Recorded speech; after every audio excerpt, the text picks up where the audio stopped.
Bueno, buenos días a todos. Un gran incentivo para nosotros que haya tenido tanta convocatoria este Concursol 2017.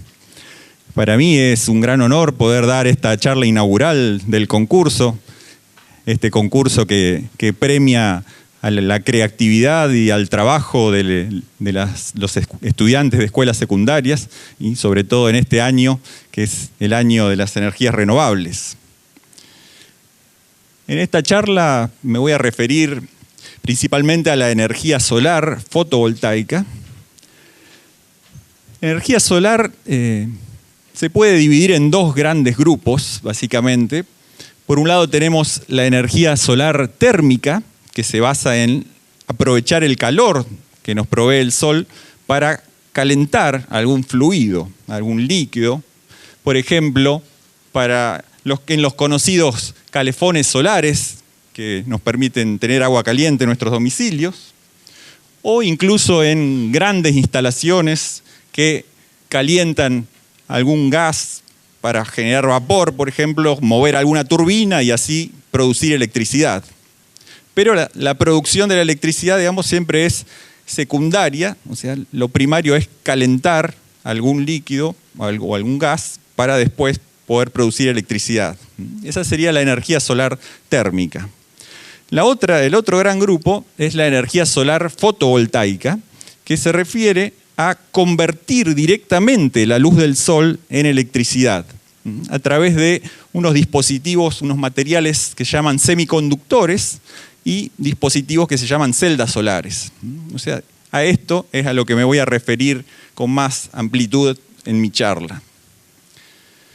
La energía solar fotovoltaica la podemos encontrar desde pequeños artefactos, como por ejemplo para un juguete. Podemos encontrar instalaciones domiciliarias que abastezcan, por ejemplo, un hogar.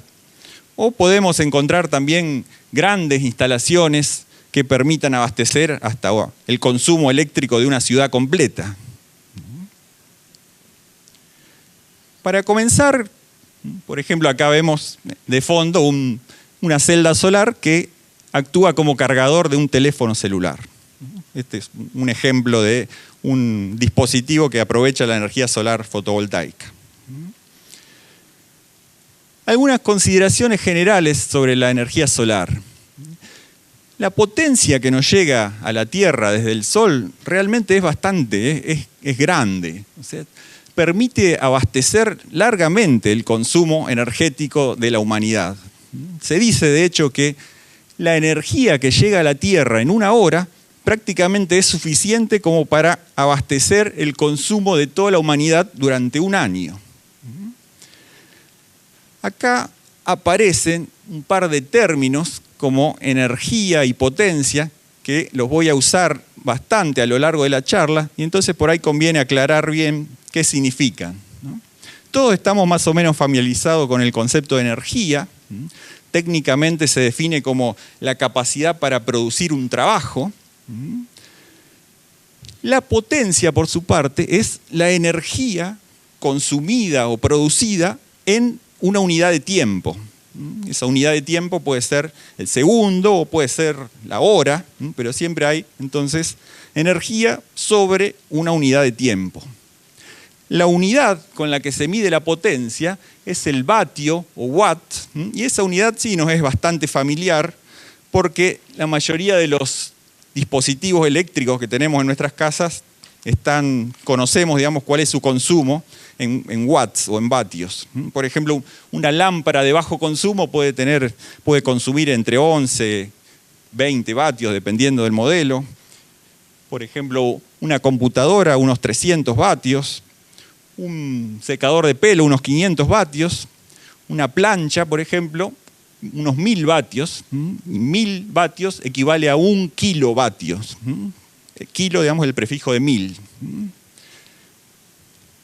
La energía, por su parte, para este tipo de aplicaciones se suele medir en kilovatios hora. Entonces es el producto de la unidad de potencia, kilovatios, por la unidad de tiempo, horas en este caso. Entonces al multiplicar potencia por tiempo tenemos energía. Entonces la energía se mide en kilovatios hora. Y así entonces, por ejemplo, una plancha que tiene 1 kilovatio de consumo funcionando durante 1 hora va a consumir 1 kilovatio hora. Y es por la energía, por lo que nos cobra, por ejemplo, la Empresa Provincial de la Energía, la EPE, por la energía que consumimos. Un consumo familiar de un domicilio típico puede estar en 150, 300 kilovatios hora por mes. Y si nos fijamos en la factura de la EPE, vamos a ver que el precio de la energía varía un poco dependiendo de cuál es el rango de consumo, pero los primeros 120 kilovatios tienen un precio, los segundos 120 tienen otro, pero actualmente está en alrededor de 2,46 pesos el kilovatio hora para consumos mayores a 120 kilovatios hora por mes. Entonces, una plancha, por ejemplo, funcionando durante 1 hora, nos costaría 2,46 pesos en energía. O una computadora funcionando durante 3 horas nos costaría más o menos 2,46 pesos. Es por la energía por lo que nos cobran. ¿Sí? Lo que vemos en esta figura es más o menos cómo está distribuida la energía solar en el mundo. Vemos una zona acá cercana al Ecuador, donde tenemos alta intensidad de radiación solar y, por supuesto, menos en las zonas próximas a los polos. Y lo que vemos acá, en estos puntos negros, es cuál sería el área necesaria cubierta con paneles fotovoltaicos como para poder abastecer el consumo total de electricidad de la humanidad. Como ven, entonces, el área es pequeña y estos puntos están distribuidos específicamente en zonas desérticas, como acá el desierto de Atacama en Chile, el Sahara o la península arábiga. Son zonas incluso que no compiten con otros usos del terreno, porque pues son zonas que no se pueden cultivar ni que se pueden utilizar para la ganadería, por ejemplo. O sea que con un área relativamente pequeña se podría abastecer el consumo total de electricidad del mundo. De todas formas, la idea de la energía solar no es realizar grandes instalaciones en algunos puntos aislados, sino usar más bien el concepto de generación distribuida, que eso significa, por ejemplo, tener en cada domicilio un pequeño generador de electricidad que abastezca el consumo de esa casa. Entonces, evitar de esa manera todo lo que sean gastos o pérdidas de energía por transporte. Tener entonces la generación cerca del lugar de consumo. ¿Sí? Mientras vemos acá un auto, por ejemplo, movido por energía solar fotovoltaica, les comento este otro concepto interesante que es el tiempo de repago energético. El tiempo de repago energético se define como cuánto tiempo tiene que funcionar un sistema fotovoltaico como para recuperar toda la energía que se invirtió en la fabricación de las celdas, el transporte, la instalación, incluyendo incluso la deposición final, que se va a hacer al final de la vida útil de ese sistema fotovoltaico. Ese tiempo de repago energético depende un poco de dónde esté ubicado el sistema fotovoltaico. Si está en una zona con mucha insolación, mucha radiación solar, puede estar en 1 año, y si no, puede llegar a 4 años. Pero comparando eso con la vida útil de los sistemas fotovoltaicos, que pueden estar entre 25 o 30 años, obviamente es mucho más la energía que genera el sistema fotovoltaico que la que se usó para fabricarlo. De hecho, entonces, por ejemplo, en los primeros 2 años puede ser que se recupere la energía que se invirtió en fabricarlo y después todo el resto de los próximos 25 o 30 años son todo energía extra que genera el sistema. O sea que los sistemas fotovoltaicos son una fuente realmente neta de energía. A lo largo de los últimos años se ha visto un notable crecimiento en la cantidad de sistemas fotovoltaicos instalados en todo el mundo.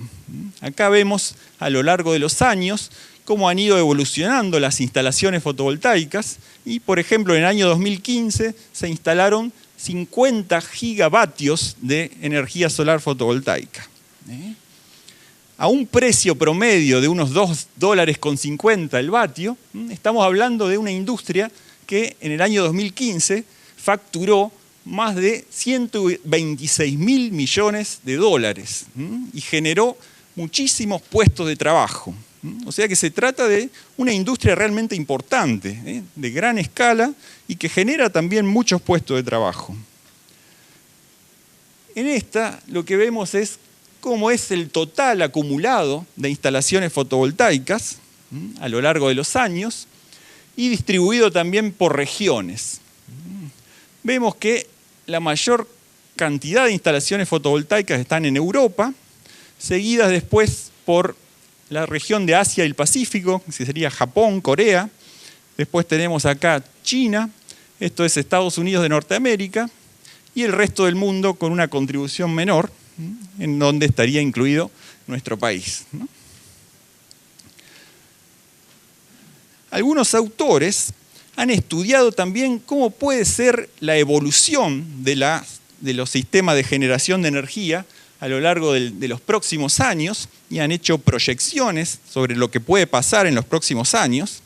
Acá vemos una proyección más o menos a 50 años, en la cual los autores estos predicen que el consumo de energía de la humanidad se va a multiplicar más o menos por un factor 4 en los próximos 50 años, y para cubrir esa gran demanda de electricidad, de energías de todo el mundo, todas las energías alternativas van a tener que crecer. No solo la energía solar, que es esta marcada acá, también la biomasa, la geotérmica, la eólica, la hidroeléctrica e incluso la energía nuclear, todas van a tener que crecer como para poder cubrir la demanda de energía de la humanidad. Y obviamente las energías convencionales, como el carbón, el petróleo o el gas, van a ir tendiendo a disminuir su importancia relativa. Ante esto, entonces, ¿qué es lo que está pasando en nuestro país? Nuestro país de a poco se está entrando en esta onda, digamos, de pasarse a energías renovables o de instalar cada vez más energías renovables. Por ejemplo, se ha lanzado lo que se llama el programa Renovar, el Plan de Energías Renovables, que surgió a partir de una ley que en definitiva entró en vigencia en 2016. Esta ley se llama Régimen Nacional de Fomento para el Uso de Fuentes Renovables de Energía destinadas a la producción de energía eléctrica. Y esta ley lo que plantea es una serie de metas para la utilización de las energías renovables en el consumo de energía eléctrica del país. Esas metas parten en un 8% para fines de este año 2017 y así progresivamente va aumentando hasta llegar al 20% para fines de 2025. Y algo interesante de esta ley es que los grandes usuarios del mercado eléctrico mayorista, o sea, los que consumen potencias superiores a 300 kilovatios, deben cumplir individualmente también con las metas estas fijadas por la ley. O sea que si tenemos, por ejemplo, una gran industria que consume grandes cantidades de energía, debería instalar en su propia planta un sistema de generación de energías renovables o bien comprarle a algún generador de energías renovables esa energía como para cubrir este porcentaje de su consumo. Todo eso entonces lo que hace prever es un fuerte incremento en los proyectos de aprovechamiento de las energías renovables en los próximos años. Y efectivamente eso ya ha comenzado porque el gobierno nacional ha lanzado licitaciones públicas internacionales para que las empresas hagan ofertas de instalaciones de energías renovables y las empresas lo que ofertan es a qué precio el gobierno, digamos, les tiene que comprar esa energía renovable que ellos generen.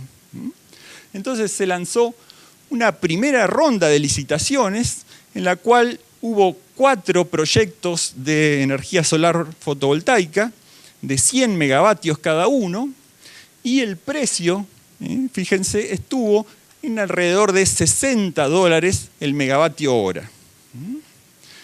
Para tener una idea de lo que significa este precio, $60 el megavatio hora, podemos comparar, por ejemplo, con el costo de la electricidad producida a partir de gasoil importado, porque nuestro país no alcanza a autoabastecerse energéticamente, entonces en algunos momentos se necesita importar gasoil, quemar ese gasoil en las plantas convencionales para generar electricidad.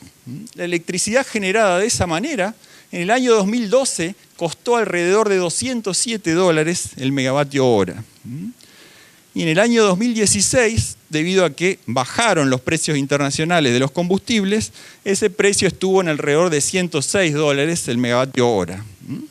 Pero si comparamos estos $106 contra $60 de las energías renovables, estamos viendo que realmente instalar generadores de energías renovables es un ahorro de divisas para el país, porque no se necesitaría importar ese gasoil a precios tan altos. Estaríamos realmente ahorrando dinero al instalar estas plantas de generación de energías renovables. Debido al éxito que tuvo esta licitación, ya que el gobierno adjudicó 4 proyectos, pero se habían presentado muchos más, después se generó otra ronda de licitaciones, la ronda 1.5 se llamó, y ahí los precios incluso todavía fueron más bajos y bastante parejos entre proyectos de energía eólica, alrededor de $53 el megavatio, y energía solar, alrededor de $55 el megavatio. O sea que comparado con los 60 de la primera licitación, en la segunda licitación ya se bajó a $55 el megavatio. En total, el programa Renovar suma unos 59 proyectos, contando todas las energías renovables. La mayoría de los proyectos son de energía solar, de energía eólica y algunos pocos de biogás y otras energías. ¿Sí? Pero bueno, otra comparación que podemos hacer es comparar ese precio de las energías renovables con lo que cuesta la energía acá en nuestra provincia de Santa Fe. Lo que vemos acá es el cuadro tarifario vigente de la Empresa Provincial de la Energía y vemos, por ejemplo, que para un usuario industrial con consumos, por ejemplo, menores a 800 kilovatios hora por mes, el costo es de $2,34 el kilovatio hora. Para un usuario comercial, alrededor de $2,54. Y les había dicho al principio que para un usuario residencial, para nuestras casas, alrededor de $2,45.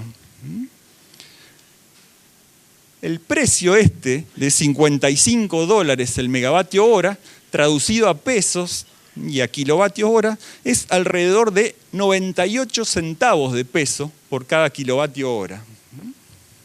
Entonces, si comparamos estos 98 centavos de peso contra $2,50, que es lo que estamos pagando efectivamente hoy en nuestra factura de la EPE, vemos que parecería que es para la industria, el comercio o incluso para los particulares, sería rentable o sería más barato abastecerse con energías renovables que lo que estamos pagando hoy de la energía que nos llega por la red.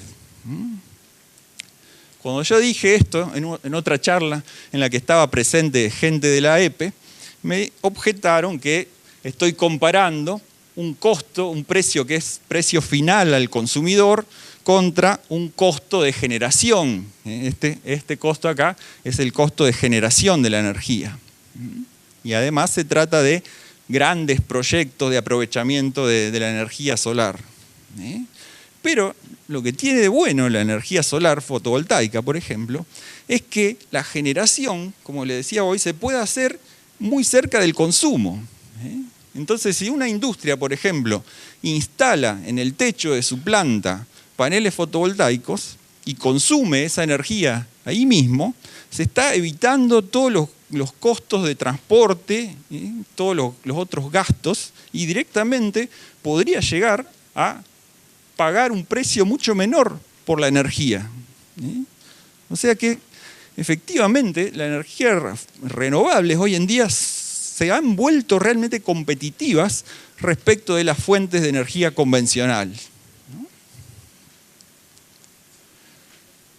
¿Cuál es la situación en nuestra provincia?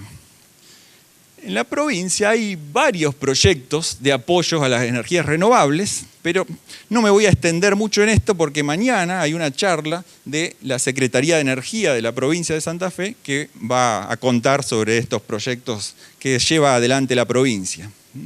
Solamente voy a decir que existe una ley provincial que declaró de interés la generación de energías renovables y que la provincia de Santa Fe está próximo a terminar el primer parque solar fotovoltaico de la provincia. Este es un parque solar de 1,1 megavatios que está instalado en la zona de San Lorenzo, al margen, a la vera de la autopista Santa Fe-Rosario, y que va a inyectar energía al sistema interconectado nacional. ¿Sí? Otra iniciativa de la provincia de Santa Fe, mientras vemos acá un avión que está impulsado por energía solar, el avión Solar Impulse, que vuela impulsado solamente por energía solar. Otro proyecto, le decía, es el de la red solarimétrica de la provincia de Santa Fe, que lo menciono porque estamos involucrados acá nosotros, nuestro Instituto de Física.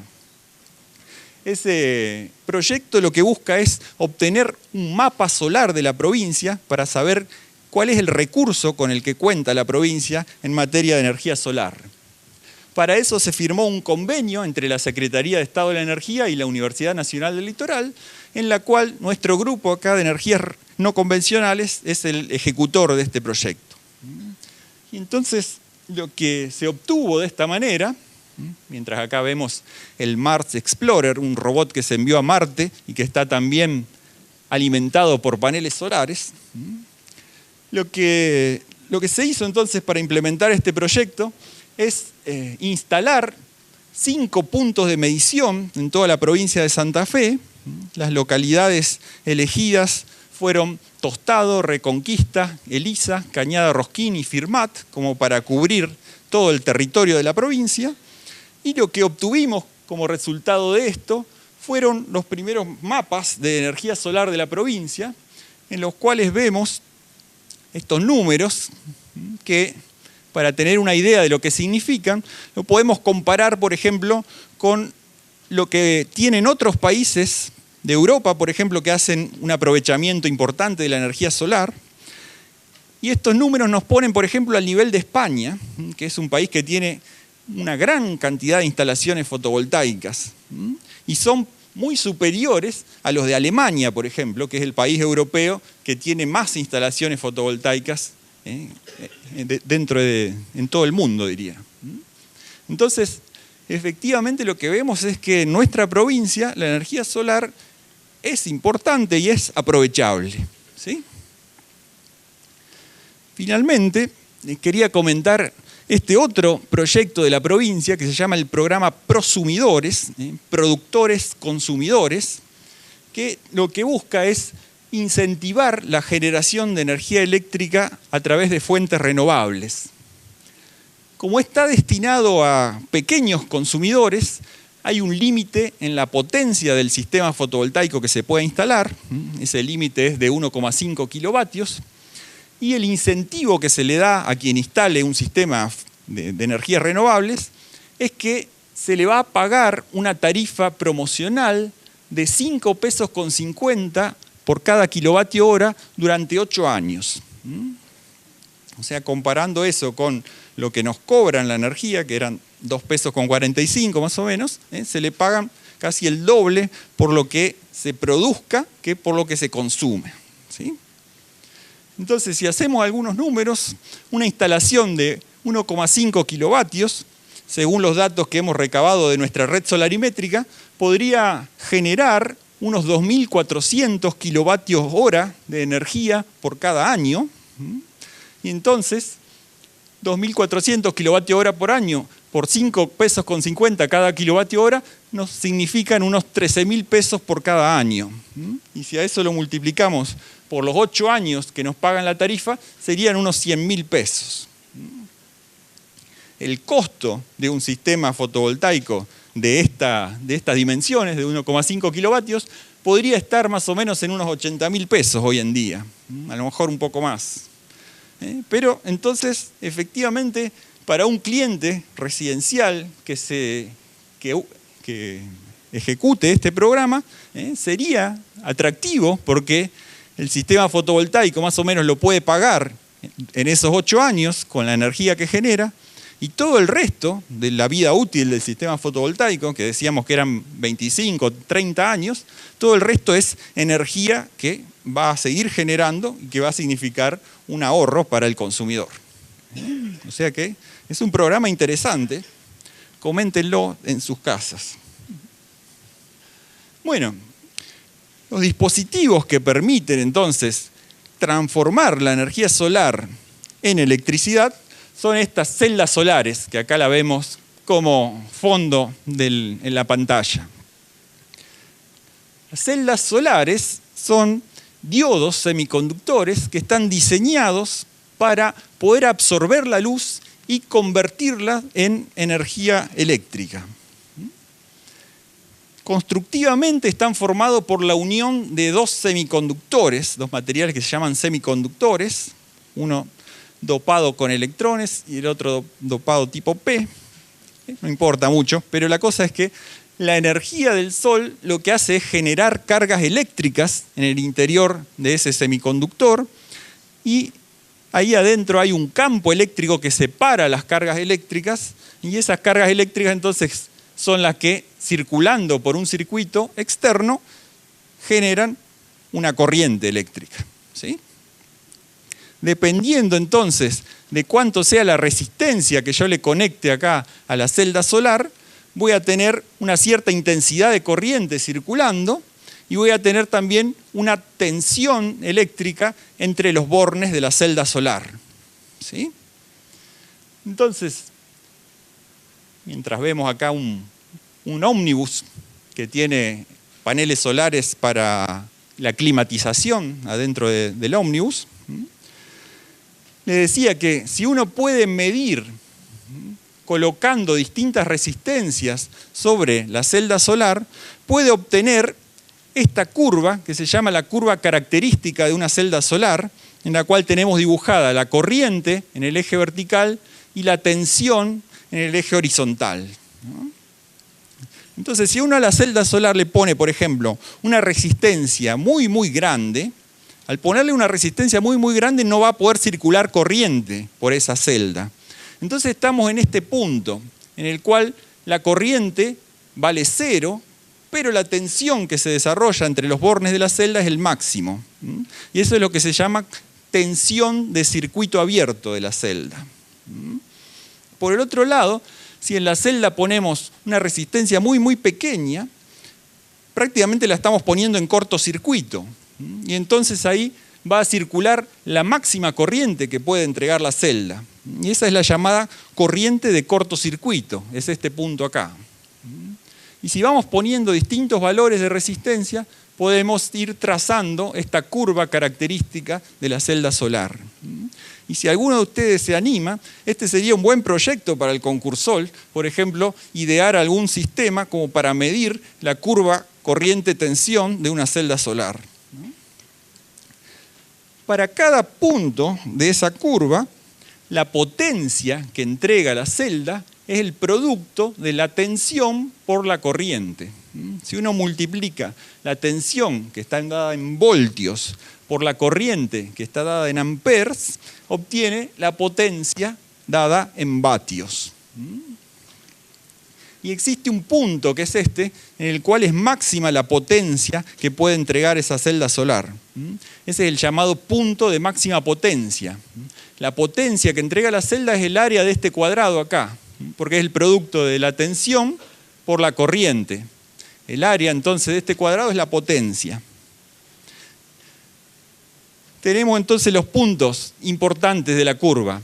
La corriente de cortocircuito, la tensión de circuito abierto, la corriente en el punto de máxima potencia y la tensión en el punto de máxima potencia.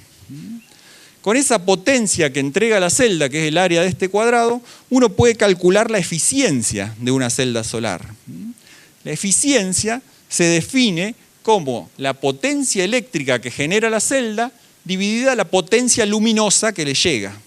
¿Cuánto entonces de esa energía luminosa la puede transformar en energía eléctrica?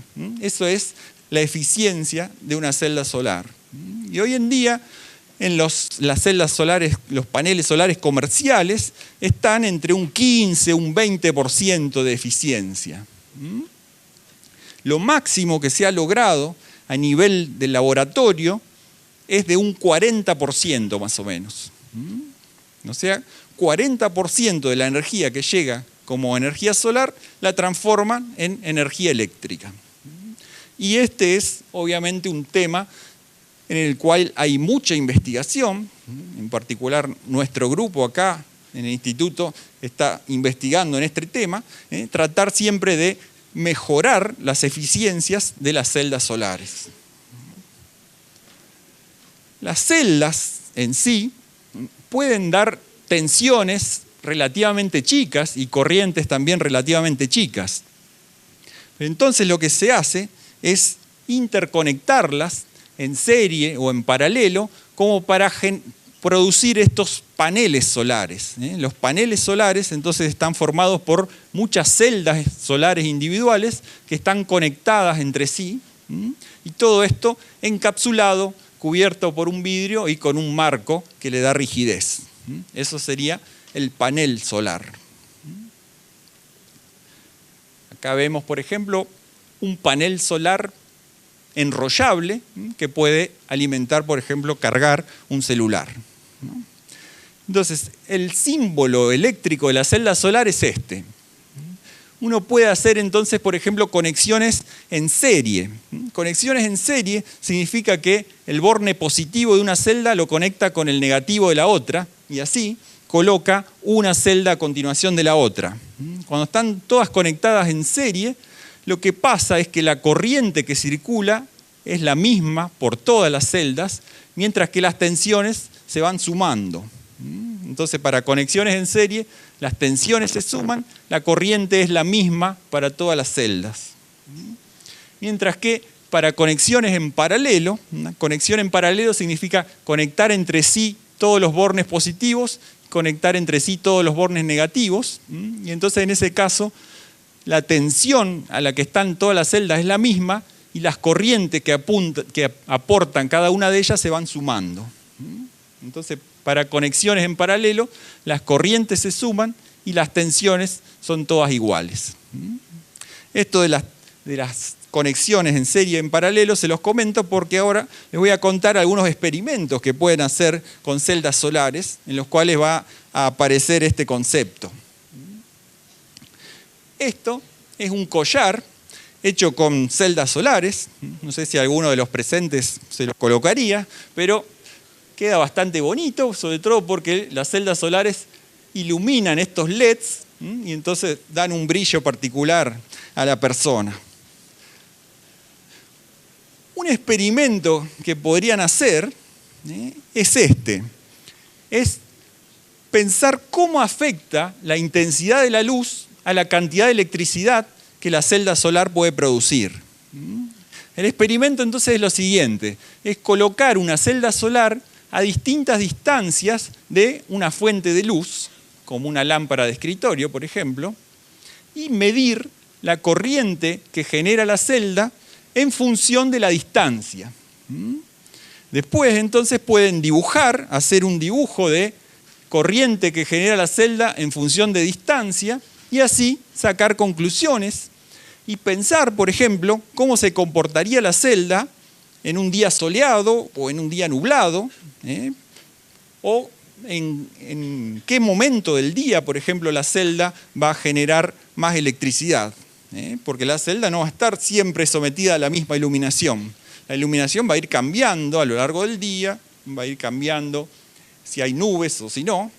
Entonces ese sería un experimento que pueden hacer.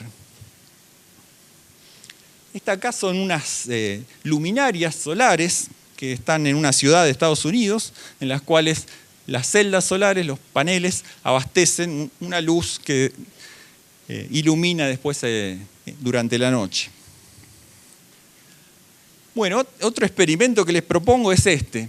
¿Cómo afecta el ángulo entre la luz y la celda solar a la corriente que puede producir la celda? Entonces el experimento sería este: colocar la celda solar al sol en posición horizontal y después ir cambiando el ángulo de inclinación de la celda solar respecto de la horizontal. Por ejemplo, ir midiendo en intervalos de 10 o de 15 grados y dibujar cuál es la intensidad de corriente que da la celda en función del ángulo. De esa manera, entonces, podrían obtener conclusiones respecto de cómo va a funcionar la celda a lo largo del día, cuando el ángulo entre el sol y la celda solar vaya cambiando. ¿Sí? Este acá es un auto, el Toyota Prius, que es un auto híbrido y que tiene celdas solares en el techo que permiten mantener la refrigeración, por ejemplo, que funcione el aire acondicionado cuando el auto está estacionado al sol. Bueno, el otro experimento que les proponía es: ¿qué pasa si ustedes concentran la luz sobre una celda solar? ¿Cómo influye la concentración de la luz sobre la cantidad de electricidad que la celda solar puede producir? Y entonces el experimento sería así. Sería primero medir cuánta corriente puede dar la celda solar al sol, por ejemplo, y después usar una lupa, por ejemplo, para concentrar la luz sobre la celda. O alternativamente, en vez de usar una lupa, pueden usar un reflector de papel de aluminio o espejos como para mandarle más luz a la celda solar y ver cómo reacciona. Entonces lo que pueden ver ahí pueden pensar, y esto sería también un buen proyecto para el Concursol, algún sistema que permita seguir la trayectoria del Sol, ¿no? Porque el punto en el cual está más concentrada la luz va a ir cambiando a medida que el Sol se va moviendo. Entonces necesitan de alguna forma ir siguiendo el Sol para que la celda se mantenga siempre en el punto donde tienen máxima concentración de la luz. Entonces podrían pensar, por ejemplo, en algún sistema para seguir el movimiento del Sol. Bueno, y esto acá es una mesa que también tiene celdas solares y que permite después enchufar abajo una computadora o un teléfono como para cargarlo, ¿no? El último experimento que les propongo es ver qué pasa cuando colocan varias celdas solares en serie o en paralelo. Entonces pueden medir, por ejemplo, cada una de las celdas solares individualmente, qué tensión y qué corriente generan, y después conectar, por ejemplo, 3 en serie como estas y ver la tensión que generan el conjunto de las 3. A ver si se cumple los que le conté en una de las transparencias anteriores. O también pueden colocarlos en paralelo a las 3 y ver la corriente que genera el conjunto y ver si se suman las corrientes cuando están en paralelo. Bueno, para ir terminando, unas pequeñas conclusiones de esta charla. Una de las cosas que tiene que quedar en claro es que la energía solar fotovoltaica viene creciendo fuertemente en todo el mundo, que nuestro país se está poniendo a tono con esta tendencia mundial en el crecimiento de las energías renovables,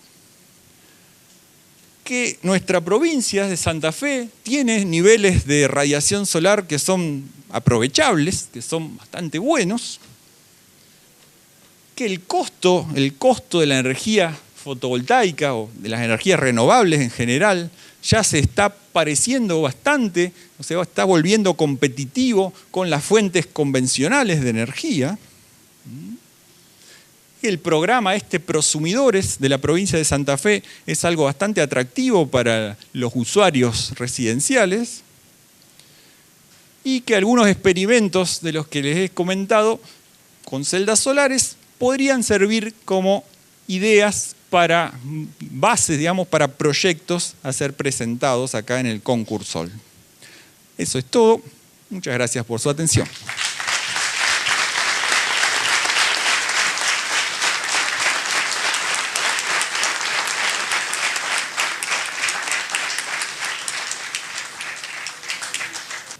El doctor Schmidt está dispuesto a responder las preguntas que ustedes deseen formular. Me llaman, por favor, yo llevo el micrófono. ¿Puede funcionar la celda como una pila? Como una pila no, la celda no es un acumulador de energía, sino que funciona mientras está iluminada. O sea, mientras esté iluminada va a generar energía. Si no está iluminada, no. Entonces, si nosotros necesitamos, por ejemplo, usar algún dispositivo cuando no está al sol, necesitamos acumular la energía, por ejemplo, en una pila o en una batería recargable. Lo que puede funcionar es un sistema en que la celda solar cargue una batería y esa batería después alimente al dispositivo que queremos usar. Está. Bueno, gracias. Hola, una pregunta. Es sobre si el panel solar puede estar expuesto a un foco y absorber energía de la misma forma como reemplazando al sol. Sí, puede estar, no necesariamente tiene que estar al sol, sino que puede estar con iluminación artificial. Claro. Y puede recibir esa energía y transformarla en electricidad. Posiblemente no con la misma eficiencia o no con el mismo rendimiento que si estuviera al sol, pero sí puede trabajar tranquilamente. Muchas gracias. Y la segunda pregunta, la última, es sobre el programa Prosumidores. Sí. Si te pagan a vos o vos tenés que pagar eso, no lo entendí muy bien. A vos te pagan por toda la energía que vos entregues a la red, porque se colocan dos medidores en tu casa. Un medidor que mide toda la energía que vos inyectás a la red. Por esa energía es que te pagan esos 5 pesos con 50.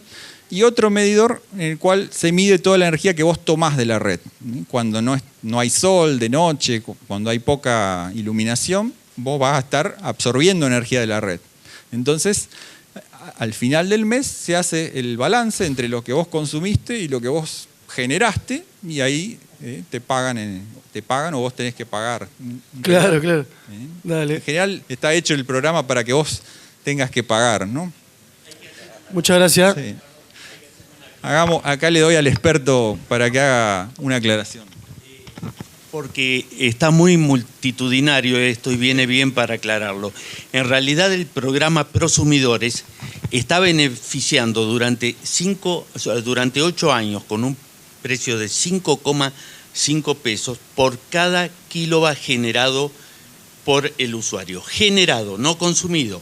Esto quiere decir que el medidor que le pone la EPE para contar la generación de su equipo es lo que le va a pagar. El otro medidor va a compensar si hay inyección a la red porque sobra del consumo interno y lo compensa con lo que toma de la red, que va a ser el futuro servicio que va a tener el usuario una vez que termina los 8 años. Pero en esto quiero decirle claramente lo siguiente a todos, porque el doctor Smith con el ejemplo de la tarifa lo explicó muy bien. Un usuario común está pagando aproximadamente entre 2.50 y 2.80 el kilowatt final con el impuesto, con el IVA, la luz de la calle, todo, ¿no es cierto? Incluso el aporte para las energías renovables, que es así de chiquitito. Pero el tema es el siguiente, que cuando genera en su casa esa energía, si la consume absolutamente toda, deja de comprarle a la EPE un kilowatt mucho más caro. De este modo, si sumamos lo que le va a pagar la Secretaría de Energía EPE por lo generado, más lo que ahorra por consumir su propia energía, la amortización del equipo se hace mucho más rápido. Y que por otro lado, 80.000 pesos hoy a valor de mercado local, podríamos hablar de un equipo muy, pero muy básico de cierta calidad. El problema principal que tenemos quienes queremos acceder a este programa es que todavía no hay financiación para la compra del equipamiento, que hay que desembolsillarlo todo junto si algún buen comerciante no lo vende en cuotas, cosa que hasta ahora es muy difícil. Cuando tengamos el crédito, auguro que va a haber muchísimos usuarios de prosumidores. Gracias, perdón por la aclaración. Muchas gracias, René. Ingeniero René Galeano, un especialista en estos temas.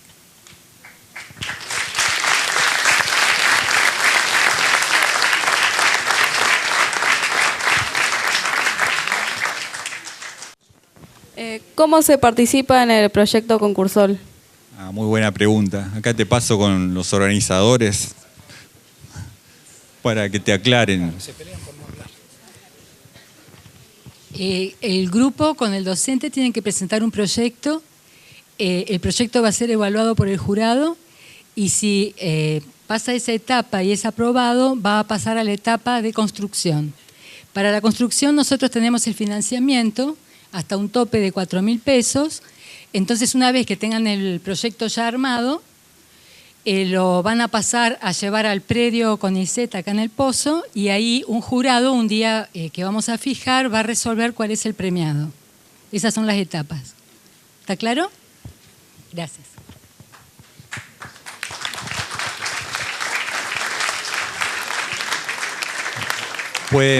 Pueden consultar las bases del concurso en esta página web, ¿no?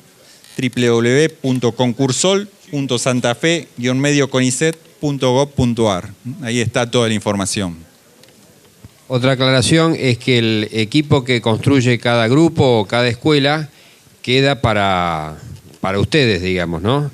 Además de que financiamos hasta 4.000 pesos, como decía Claudia, el equipo construido lo traen al CONICET, al predio del CONICET un día, pero luego se lo llevan y queda para que ustedes lo puedan usar. Bien, si no hay ninguna otra pregunta para formular, solo queda agradecerle al expositor, agradecer los aportes de cada uno de ustedes y los esperamos para la próxima. Muchas gracias.